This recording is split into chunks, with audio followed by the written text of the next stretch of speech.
Michael pushed his heavy cleaning cart down the quiet museum halls. The soft hum of the air conditioning was usually the loudest sound, aside from the gentle clinking of his mop bucket. He was in his early 30s, a quiet man with kind eyes and hands that, even when holding a broom, seemed to move with a careful grace. Every morning, he'd dust the ancient display cases and sweep the polished floors. But he often found himself pausing, his gaze drawn to the magnificent paintings and sculptures that filled the grand rooms. He wasn't just looking, he was studying. He'd tilt his head, observing the way light fell on a bronze statue, or the tiny brushstrokes on an old canvas. To him, these weren't just dusty relics. They were whispers from the past, each telling a story of human creativity. Other staff members, however, didn't see it that way. Still admiring the view, Michael?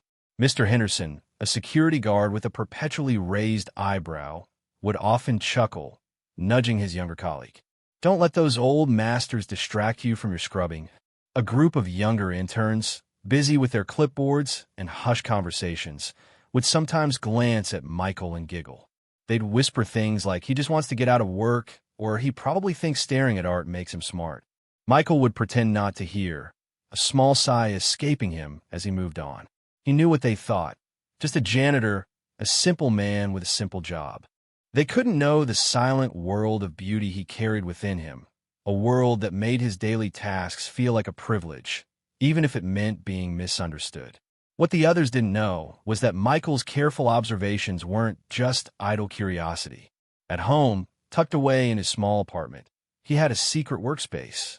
It was a corner of his living room, filled with brushes, tiny pots of paint, and bits of old wood and clay. He spent hours there, trying to copy the beauty he saw in a museum. He'd find broken toys or old picture frames and lovingly bring them back to life, sometimes even making them more special than they were before. He had a special talent, a quiet magic in his fingers. He could see how things were put together, almost feeling the old artist's hands at work. When he looked at a painting, he didn't just see colors, he saw layers, how one color was put on top of another to make it glow. When he looked at a statue, he didn't just see stone, he saw how the sculptor had chipped away, bit by bit, to free the shape hidden inside. He would buy old art books from garage sales, poring over the pictures late into the night. He learned about different kinds of paint, how to mix them just right, and what tools artists used hundreds of years ago. It was like he was a detective, slowly uncovering the secrets of the past. He imagined himself in a big studio, just like the artists he admired. He often wondered if he could ever make something as grand as what was in the museum. For now, his art was just for him and his little girl, who loved watching him fix her broken doll's arm with such care. This hidden world was his true passion, a bright flame he kept burning, away from the knowing smiles and whispered jokes of his coworkers. Among those who saw Michael as nothing more than a simple janitor was Sarah. She was a brilliant art expert, a curator with bright, sharp eyes and a quick mind, about the same age as Michael. Sarah had earned her place at the museum through years of hard work and studying. She knew all about art history, famous artists, and how to tell if a painting was real or fake. To her, the museum was a place for serious study and important work. When she saw Michael lingering near an old Roman vase or a Renaissance painting, a small frown would often appear on her face. She would be busy discussing important details with visiting scholars or planning new exhibits. To her, Michael's pauses seemed out of place, almost like a distraction. "Michael, could you please finish cleaning this section?" she'd say, her voice polite but firm. "We need these areas ready for the morning tour." She wouldn't be rude, but her tone made it clear that she expected him to focus on his assigned duties, not on the art itself. She thought he was just wasting time, perhaps trying to look interested to avoid his chores. She never imagined that his interest ran deeper than her own, in a different, quieter way. She saw his uniform, his mop, and his bucket, and that was all she saw. The idea that a janitor might have a secret artist's touch, or a deep, knowing connection to the very pieces she studied, simply never crossed her mind. She was too busy with the grand stories of art, not noticing the quiet story unfolding right beside her. Michael would always nod, give a soft, "Yes, Miss Sarah," and push his cart along, his eyes quickly dropping from the masterpiece to the floor. He understood. It was her world, and he was just passing through. Life at the museum went on, with Michael silently admiring and the other staff members, including Sarah, mostly unaware of his secret passion. Then, one Tuesday morning, a terrible discovery sent a shockwave through the entire building. The Weeping Goddess, a priceless ancient Greek statue known for its delicate carvings and sad, beautiful face, had begun to crumble. Mr. Henderson was the first to find it. He was doing his early rounds when he saw a tiny pile of dust near the base of the statue. Thinking it was just some old grime, he bent down to sweep it away, but then he saw it, a small, almost invisible crack running up the statue's arm. As he watched, a tiny flake, no bigger than a fingernail, detached itself and fell to the floor with a soft tink. His alarmed cry brought other staff running. Sarah rushed over, her face paling as she saw the damage. The Weeping Goddess, a treasure that had stood for thousands of years, was now fragile and breaking. More tiny pieces, like flakes of old paint, began to fall from her ancient marble form. The museum director arrived, his face etched with worry, staring at the precious artifact as if it might shatter into a million pieces before his very eyes. A hush fell over the room, heavy with fear. This wasn't just any statue. It was one of the museum's proudest possessions, a symbol of their history and their care for beautiful things. Now, it looked as if it was crying real tears, slowly dissolving before them. Everyone knew how special it was, and the thought of losing it made their hearts sink. Michael, cleaning a few halls away, heard the commotion and felt a cold dread spread through him. He knew which statue they were talking about. The museum quickly closed off the area around the Weeping Goddess. A special team was called in right away, but they were not ordinary doctors. These were art doctors called conservators, famous for fixing old and broken art. They came with their fancy tools and bright lights, looking very serious. Sarah worked closely with them, her face still pale with worry as she explained the statue's history and the sudden damage. The conservators studied the statue for days.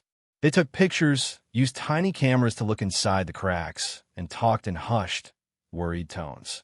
They tried different ideas, but each time they thought of a way to help, they found a problem. The stone was too old, too fragile. The cracks were too deep. Any glue might change the color. Any cleaning might make more pieces fall off. It's like trying to fix a spider web, one famous conservator sighed, shaking his head. Every touch risks tearing it further. They simply couldn't find a safe way to stop the crumbling without possibly harming the statue even more. The director grew more upset with each passing day. The Weeping Goddess was slowly falling apart, and the best art doctors in the world were stumped. The news spread through the museum like a sad whisper. Everyone felt helpless. Even Michael, who usually kept to himself, heard the worried talks. He saw the conservators pack up their tools, their faces filled with defeat. He watched Sarah, her shoulders slumped, looking at the statue with tears in her eyes. It seemed like there was no hope, and the beautiful, ancient goddess was doomed to slowly disappear into dust. But as he watched, a tiny spark of an idea began to glow in Michael's mind, a quiet thought he dared not speak aloud. The museum buzzed with a gloomy quiet. The famous art doctors had left, defeated, and the director looked older each day. Michael watched it all, his heart aching for the beautiful statue. He saw the sadness in Sarah's eyes, the worried frowns on everyone's faces. He had spent so much time studying art, learning its secrets in his quiet corner at home. He knew the Weeping Goddess, every curve and crack, better than anyone, for he had admired her countless times. One afternoon, as he was emptying a trash can near the director's office, he saw his boss, Mr. Davies, sigh deeply, staring at a picture of the crumbling statue. Taking a deep breath, Michael walked up to him. "Excuse me, Mr. Davies," he said, his voice a little shaky. Mr. Davies looked up, surprised. "Yes, Michael. Is there a problem with the cleaning schedule?" "No, sir," Michael said, twisting his hands. "It's about the statue, the Weeping Goddess." He paused, then pushed on. I think I might be able to fix it." Mr. Davies stared at him, then let out a short, surprised laugh. "You, Michael? Fix it? The best conservators in the world couldn't. What could you possibly do?" He chuckled again, but then he stopped. He saw Michael's face. It wasn't a joke. Michael's eyes were serious, full of a quiet certainty Mr. Davies had never seen before. There was no hint of laziness or silly curiosity, just a calm, deep conviction. The director's smile faded, replaced by a puzzled look. He looked from Michael's earnest face to the picture of the crumbling goddess, a strange thought sparking in his mind. Mr. Davies, after much thought and a long, worried talk with Sarah, decided to take a chance. What more could they lose? So, with a deep breath and a sense of desperation, he gave Michael permission. The director cleared out the main exhibit hall where the weeping goddess stood, making sure Michael would have complete quiet and privacy. Michael walked into the empty hall, no cleaning cart this time, but a small toolbox clutched in his hand. He placed it gently on a nearby table. Inside were his special brushes, no bigger than an eyelash, tiny pots of custom-mixed colors he'd made at home, and tools he'd shaped himself from old metal. He looked at the statue, truly broken now, and felt a pang of sadness. But beneath the sadness, a wave of calm washed over him. He knew what to do. He worked alone for hours, then days. The museum felt like a ghost town around him. He didn't use bright lights or big machines. Instead, he relied on his eyes, his steady hands, and everything he had learned from his secret studies. He remembered the old books, the different types of ancient stone, how they aged, how they crumbled. He thought about the original artist, imagining their touch, their intent. With a tiny brush, he mixed a special paste, a secret recipe he had worked on for years, testing it on old broken pottery at home. He applied it with the lightest touch, filling the cracks, making them disappear as if they were never there. He carefully matched the color of the ancient marble, tiny speck by tiny speck, until the new parts blended perfectly with the old. It was a dance between his hands and the fragile stone, a quiet conversation between an artist of today and an artist of long ago. He was not just fixing, he was understanding, becoming one with the art itself. Sarah was restless. The idea of Michael, the janitor, attempting to fix the priceless weeping goddess felt wrong. It was a desperate move, she knew, but it still grated on her expert sensibilities. She told herself she needed to check on the statue's safety, not Michael's progress. So late one afternoon, she quietly slipped into the cordoned-off exhibit hall. She expected to find a clumsy mess, perhaps Michael struggling or looking confused. Instead, she found him utterly focused. He wasn't wearing his janitor's uniform, but simple, clean clothes. He was perched on a low stool, his face close to the statue's crumbling base. In his hand, he held a tool so tiny it looked like a needle, and with it, he was dabbing at a hairline crack with a patience that astonished her. His movements were not those of a simple cleaner. They were the precise, gentle motions of a surgeon or a jeweler. He wasn't hurried or rough. Each touch was soft, deliberate, as if he were tending to a sleeping child. Sarah watched him from behind a pillar, unseen. She saw him mix a tiny speck of color on a palette the size of his thumb, then apply it with such care that it seemed to vanish into the ancient marble. He didn't just fix, he blended, he breathed life back into it. A strange feeling began to stir in Sarah. This wasn't the Michael she knew, the one she'd politely told to get back to work. This was someone else entirely, someone with a deep understanding and a quiet mastery. She found herself holding her breath, completely captivated by his careful work. Could she have been so wrong about him all this time? The thought was unsettling, yet undeniably intriguing. She stayed there for a long time, just watching, a new kind of wonder growing in her heart. After countless hours, spread over many days, Michael finally stepped back from the weeping goddess. He took a deep, tired breath, but a soft smile touched his lips. He had done it. He had poured all his hidden knowledge, all his secret passion, into this one task. The exhibit hall, which had been his private studio, now held a miracle. The museum director, Mr. Davies, was the first to enter, his steps slow and heavy with a mix of fear and a sliver of hope. Sarah was right behind him, her heart thumping. Mr. Henderson and a few other staff members also peeked in, their faces showing their doubt. They all stopped short. The weeping goddess stood tall and proud, bathed in the soft museum lights. Not a single crack was visible. The places where the marble had crumbled were now whole, seamlessly matched to the original stone. It was as if time had simply rewound, and the damage had never happened. The statue looked completely restored, every delicate carving, every sad, beautiful line of her face, perfect. A collective gasp filled the air. Mr. Davies blinked, then blinked again, tears welling in his eyes. It's perfect, he whispered, walking closer, almost afraid to touch it. He ran a careful hand over the previously damaged arm, finding only smooth, cool marble. Sarah, who had watched Michael's careful work, was still utterly amazed. Even knowing what he could do, seeing the finished masterpiece was breathtaking. Her jaw dropped slightly. The statue didn't just look fixed, it looked alive again, holding its ancient beauty as strongly as ever. Everyone stared at the statue, then turned to Michael, who stood quietly beside his small toolbox, a humble hero. Their faces were filled with a shock and wonder that quickly turned into admiration. The sight of the perfectly restored weeping goddess, standing as if untouched by time, hit Sarah harder than anyone. She had seen him work, had watched his gentle hands, but the final outcome was still a marvel. All her knowledge, all her years of training, had told her it was impossible. Yet Michael, the quiet janitor, had done it. A wave of understanding washed over her, clear as day. Michael wasn't just a janitor who liked art. He was an artist. A true, gifted artist with a special touch, a deep connection to the very soul of the pieces he cleaned. His careful observations weren't idleness, they were study. His lingering wasn't laziness, it was reverence.